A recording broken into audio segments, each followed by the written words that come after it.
송재경의 이슈 레이더입니다. 송재경 디멘전 투자자문대표 나와 있습니다. 안녕하세요. 네, 안녕하세요. 네.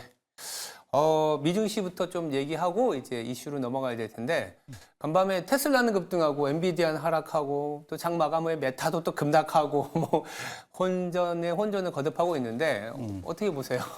그러니까 애초에 아마 이번 주를 들어서면서 우리가 그러니까 이번 실적 시즌을 보는 기준점을 아마 같이 논의를 한 것 같습니다. 그렇죠. 뭐냐면 호실적은 당연한 거고 네. 앞으로의 전망이 예상을 뛰어넘어야만 만족할 거다. 이제 그게 이제 전제인데 테슬라는 사실은 그 사이 연초 이후에 테슬라하고 메타가 실적 발표에 정반대의 지금 모습을 보이고 있지 않습니까? 그렇네요. 가장 큰 이유는 제가 이해하기로는 연초 이후에 테슬라는 40% 이상 빠졌었고요. 그러니까 충분히 기대감이 낮아진 상태다 볼 수 있고 반면에 메타는 40% 이상 올라왔었다는 거. 그러니까 눈높이의 차이가 엄청나게 달랐다라는 것이 실적 발표 이후에 주가의 흐름을 크게 갈랐다 보셔야 될 것 같고 사실은 이제까지 그래서 연초 이후에 실적이 좋았던 그러니까 소위 주가가 많이 올랐던 종목들은 웬만큼 좋은 전망, 좋은 실적을 발표하지 않고서는 투자자들이 만족하지 못한다는 거를 이번 두 사례에서 정확히 파악할 수 있겠다 이렇게 말씀드립니다. 그렇죠. 이제 본격적인 실적 시즌이고 뭐 이번 주에 빅테크 실적이 상당히 많았잖아요. 매서운 눈높이가 좀 맞는 말인 거 아닌가라는 생각이 듭니다. 이런 상황에서 우리가 이제 증시를 이제 잘 접근하고 투자 전략을 짜려면 핵심 이슈들을 좀 잘 챙겨봐야 되는데 핵심 이슈들 대표님과 함께 같이 얘기를 좀 나눠보겠습니다. 오늘 첫 번째로 준비한 이슈가 보니까 유가더라고요. 최근에 유가가 어제 간밤에는 조금 눌렸다라고 해야 되나 안정을 찾긴 했는데 저도 이제 어제 뉴스를 보다 보니까 아직 그 중동의 정세가 끝난 건 아니다. 그리고 러시아 쪽에 뭐 그 취임식과 이제 뭐 전승절도 있고 뭔가 이제 산유국과 원유 생산을 둘러싼 문제가 있을 것 같은데 거기다 미국이 또 원유 생산 이란 좀 제재도 이제 하려고 하고 있지 않습니까? 어떻게 보세요? 이게 이제 그 이란과 밀월 관계를 사실은 바이든 시절에 좀 보내고 있었는데 이란과 이스라엘 대선을 앞두고 이스라엘 편을 들은 미국 입장에서는 이란이 달갑지 않겠죠. 그래서 이란에 대한 그 제재, 특히 이제 이란산 원유를 중국이 못 사게 하는 제재를 첫 번째 하원이 가결을 15일 날 했었고, 네. 그리고 지난주 금요일 19일 날에는 그러니까 이란산 원유를 취급하는 선박, 정유사, 금융기관, 뭐 관련된 모든 밸류체인에 있는 데를 가리지 않고 제재하겠다라는 게 하원을 통과했습니다. 네. 이것이 이제 상원 통과는 뭐 당연할 것 같고 문제는 바이든이 이것을 어떻게 할 거냐의 이슈가 있고 이것이 앞으로 글로벌 그러한 이제 유가 전망에 큰 영향을 미칠 수 있겠다 이렇게 말씀을 드리겠습니다. 이란의 어떤 제재를 통해서 중국도 좀 견제하는 거 아닌가요? 맞습니다. 사실은 전 세계에서 1위 수입 국가, 소비 국가가 미국이고 2위는 뭐 중국이라고 볼 수 있겠죠. 그런데 중국과 관련해서 중국이 최근 들어서 이란산 원유를 상당히 많이 수입을 해오고 있었거든요. 네네네. 그것도 값싸게 상대적으로는. 그러다 보니까 이번에 미국의 그 하원에서 제재를 하는 이유가 중국이 그거 수입하지 마라, 이란 도와주지 말라, 뭐 이런 얘기인데 네. 이란은 우리 산 적 없다 얘기하고 있습니다. 근데 그게 이제 실제로 드러난 데이터가 네. 알고 봤더니 이란산 원유가 말레이시아산 원유로 둔갑을 해서 그래서 중국으로 소위 일종의 밀수겠죠. 굳이 표현하면. 그러니까 이란산 원유가 말레이시아를 통해서 중국으로 간다는 얘기죠. 그렇죠. 그래서 딱지는 이란산이 아니라 말레이산으로 이렇게 표시돼요. 근데 지금 차트가 열려 있는데 보시면은 지금 말레이시아가 하루에 일생산할 수 있는 게 50만에서 60만 배럴이거든요. 그런데 중국이 수입하는 말레이산 원유는 140만 배럴. 그거보다 훨씬 높은 수준. 그러니까 생산한 거에 2배 이상을 수입하는 좀 웃지 못할 사정이 벌어지고 있는데요. 네. 결국은 이런 것 때문에 각종 제재를 강하게 해오고 있는 거다. 이게 이제 첫 번째 이유고요. 두 번째는 근데 사실은 이것의 빌미를 스스로 제공한 거는 아이러니하게도 네. 미국 자체입니다. 아, 미국인가요? 예, 왜냐하면 미국이 그 전에는 트럼프 때 2차 그 소위 그 이란 제재를 강하게 하다가 맞아요. 바이든이 들어오면서 이란의 원유 생산량, 특히 수출량이 급격하게 이제 증가를 했단 말이죠. 예. 그게 이제 지금 그래서 바이든 초기에는 하루에 생산량이 한 200만 배럴 초반이었는데 지금 가장 최근에는 300만 배럴 초반까지 거의 60% 가까이 생산량이 늘어났습니다. 누군가 사주니까 이런 거죠. 그리고 바이든이 실제로 이것을 용인을 했다. 그 이유는 잘 기억하시겠지만 2020년도 소위 2022년도에 소위 러시아 우크라이나 네. 전쟁 그 때문에 그 브렌트 원유가 120달러를 넘어서기도 했지 않습니까? 네. 그러다 보니까 시장을 안정화시키기 위해서 정말로 이란은 싫지만 미국 입장에서는 유가 올라가는 거는 어쩔 수 없기 때문에 그때 물가도 같이 올랐기 때문에 그러다 보니까 이란산 원유 생산 그것이 수출되는 것을 용인할 수밖에 없었다 이렇게 말씀을 드리겠습니다. 그렇게 보면 근데 또 한편 생각해 보니까 이렇게 이란산 어떤 수출 제품에 대한 제재를 한다 그러면 유가가 다시 튀면서 미국한테도 안 좋은 거 아니에요? 우리도 이제 당연히 그렇게 생각하고 미국이 사실 중동에 많은 지난 몇십 년간 그 공을 들였던 이유가 네. 원유, 그러니까 에너지, 특히 원유의 안정적인 공급, 수급을 위해서 그랬죠. 공을 들이고 그쪽에 지원을 하고 했었는데 네. 이것이 2010년 이후에 미국의 셰일 혁명이 발생한 이후에 급격하게 바뀌었다. 이제 미국 입장에서 중동의 가치가 예전만 못하다라는 거고요. 그 사이에 미국의 원유 생산량이 급격하게 늘면서 지금은 거의 전 세계 하루에 석유 관련된 원유와 기타 그 제품들이 그러니까 하루에 2천만 배럴을 미국이 소비하는데 네. 그만큼을 미국이 생산까지 같이 하고 있습니다. 그러다 보니까 미국이 이전엔 전 세계 최대의 원유 수입국이었는데 지금은 원유 순수출국으로 최근 들어서는 둔갑을 했다. 그러다 보니까 중동에 대해서 상당히 좀 등한시하고 있는 그런 상황으로 가고 있다 이렇게 말씀드리겠습니다. 근데 한편으로는 그 이란을 제재하겠다 이런 내용들이 알고 보니까 뭐 말레이시아를 통해서 들어왔다. 그러면 물론 상원에서 뭐 이렇게 제재안을 만들고 뭐 제재하겠다고 하지만 지금 가만히 생각해 보면 원유 순수출국이 된 지금도 유가 때문에 고민을 하고 있는 게 미국이기 때문에 그 실효성에 대해서 저는 약간 의문이 가거든요. 맞습니다. 이게 이제 소위 미국 의회하고 그렇죠. 바이든하고는 생각이 좀 상황이 다르다. 셈법이 다를 수밖에 없다. 아. 기본적으로 미국의 하원, 특히 공화당 중심의 하원은 이란에 대해서 상당히 적대시하는 그렇죠. 뭐 중국도 마찬가지고 그렇죠. 그런 것을 강화하는 움직임은 과거부터 지속되어 왔습니다. 그러다 보니까 바이든을 움직여서 어떻게든 이란을 제재하려고 애를 써왔는데 네. 바이든이 본인의 상황 또 물가를 잡으려는 이런 상황 때문에 실제로는 제재를 무력화시키는 면제시키는 이런 일들을 계속 해왔다는 거죠. 그러다 보니까 이거 두 번째로는 이제 올해 들어와서는 지금 상황 자체가 이란이 이스라엘을 때리면서 네. 상대적으로는 이란 제재를 강화해야 되는데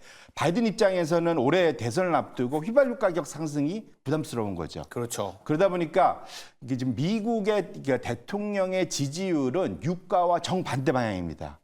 원유와 특히 이제 휘발유 가격과 정반대 방향인데 지난 그 50년 역사하고 똑같습니다. 그러니까 아마 차트를 아까 마지막 차트를 한번 열어봐 주시면 네. 미국의 휘발유 가격을 역으로 그려놓은 것과 미국의 대통령의 지지율을 그려놓은 것을 보시면 똑같이 움직입니다. 결론적으로는 휘발유 가격이 올라가면 그러면 결국은 미국의 대통령이 당선되기 어려워지는 그런 상황이 당연히 나타날 수밖에 없다. 이런 측면에서는 우리가 결국은 바이든한테 더 올라간 법안이 실제로 제대로 이루어질 수 있겠느냐에 대해서는 사실상의 실효성은 상당히 떨어질 가능성이 매우 높다 이렇게 말씀드리겠습니다. 그래서 그런가요? 뭐 그 이란을 제재한다는 내용들은 사실 지난주 후반부터 이번 주 초반까지도 있었는데 유가를 그렇게 흔들지는 못했다. 이 정도로 좀 해석을 해볼 수 있겠습니다. 네, 그렇다면 이제 두 번째 이슈에서 또 아이디어를 얻어봐야 될 텐데 아무래도 AI 얘기를 안 할 수가 없습니다. 그리고 간밤에 또 엔비디아가 급락을 해서 좀 고민은 될 수 있겠지만 결국 AI가 시장에서 환호했었던 이유는 뭐랄까요? AI를 채택하는 산업이 뭐 확장된다고 해야 되나? 이런 느낌이지 않습니까? 이 흐름들을 잘 찾아가야 될 것 같아요. 맞습니다. 지금 지난밤에도 메타가 얘기했던 것 중에 하나가 설비 투자 관련된 비용을 더 늘리겠다. 원래 예상한 것보다. 결국은 AI 개발 경쟁 붐이라고 봐야 될 것 같고요. 그것이 결국은 기본적으로 AI의 흐름에 큰 영향을 준다. 그런데 이번 주에 밴쿠버에서 중요한 컨퍼런스가 지금 열렸습니다. 예, 이제 테드 컨퍼런스라고 이제 첨단 기술과 관련된 지식 종사자들이 다 모여서 하는 일종의 지식의 향연 뭐 이런 건데 차세대 AI의 방향성, 흐름은 어떻게 될 거냐에 대한 논의가 있었고요. 그걸 제가 한 네 가지 정도로 요약을 해봤습니다. 네. 첫 번째로는 더 많은 데이터가 필요하다. 두 번째로는 그것을 계산해낼 수 있는 컴퓨팅 파워가 훨씬 필요해진다. 이거 다 데이터 센터와 관련된 그렇죠. 거겠죠. 네. 그런데 문제는 이것이 잘 돌아가려면 어마어마한 에너지, 이게 소위 AI 데이터 센터를 뭐라고 요즘 표현하면 전기 먹는 하마? 그렇더라고요. 예, 전기 먹는 돼지라고 표현을 합니다. 그러다 보니까 에너지 그리드와 관련된 것이 이것을 과연 버텨낼 수 있겠느냐. 이런 게 이제 세 번째고요. 이 모든 거를 지원할 수 있는 전 세계적인 자금 한도가 얼마냐. 샘 알트만이 연초에 7조 달러를 펀딩하겠다라고 얘기를 했었지 않습니까? 맞아요. 어마어마한 자금인데 이 모든 것들이 앞에 들어가는 돈들의 연관이 돼 있기 때문에 앞으로 AI가 성공을 하려면 이 네 가지 조건이 가장 중요한 거다. 이렇게 말씀을 드리겠습니다. 이 말씀해 주셨던 데이터, 컴퓨팅 파워, 에너지 그리드, 자금 조달 한도가 사실 국내 시장에서도 고스란히 이 투자의 이 방향성하고도 데이터 하면 당연히 이제 메모리. 최근에 우리 시장에서 가장 핫한 거는 이제 전력기기라든지 뭐 초고압 시설, 뭐 배전과 관련된 부분인데 이게 미국 내에서의 모멘텀을 고스란히 갖고 온 거네요. 맞습니다. 이게 왜냐하면 기본적으로는 AI라는 게 미국에 국한된 게 아니라 전 세계에 영향을 주고 우리나라도 똑같이 그것과 관련해서 경쟁을 해야 되는 상황이기 때문에 우리나라의 뭐 당연히 뭐 네이버나 카카오도 똑같은 노력을 하고 있어서 그 흐름에서 크게 벗어나기는 어렵다 이렇게 말씀드립니다. 그러면 이렇게 봐도 될까요? 예전에는 에너지하고 유틸리티 같은 기존의 어떤 그 공급망, 그러니까 사회적인 공급망은 약간 이 테크놀로지하고 좀 동떨어졌다라고 봐야 되는데 오히려 AI 때문에 에너지 유틸리티를 봐야 된다. 더 갈 만한 룸이 있다. 이렇게 봐야 될까요? 저는 그렇게 보고 있고요. 요즘에 이번에 화두들 중에서도 뭐였냐면 네. 아까 말씀드린 에너지 그리드를 얘기한 이유가 웬만한 데이터 센터 하나가 설립되려면 미국의 소도시 하나가 전체가 쓰는 전력을 그대로 고스란히 데이터 센터가 다 가져다 사용을 하거든요. 그러다 보니까 당연히 에너지의 중요성, 연관된 중요성이 중요해지고 그래서 새로운 아이디어가 에너지 그리드와 관련된 거. 그래서 에너지 업종과 유틸리 업종을 좀 봐야 된다라는 아이디어인데 지금 차트가 열려 있지만 지난 한 30년간의 차트에서 테크 업종, 기술 업종하고 에너지 업종의 서로의 상대 성과를 보면 상당히 안정적인 그런 주기를 그립니다. 한때는 이제 이게 우상향하면 에너지 업종이 그 테크 업종을 이기는 거고, 네. 근데 이게 떨어지면 테크 업종이 에너지 업종을 이기는 겁니다. 네. 기본적으로는 이것이 한 20년 주기로 크게 움직이는데 최근 들어서는 한 10년, 20년 동안 에너지 업종이 테크 업종이 상당히 뒤져왔었죠. 예. 근데 최근 들어서 이제 바닥을 치고 다시 돌아서려고 하는 이유가 그러네요. 결국은 AI 투자가 본격화되고 이것이 현실화되려면 거기에 걸맞는 에너지 그리드가 제공돼야 되기 때문에 구할 유관된 기업들이 필요하고요.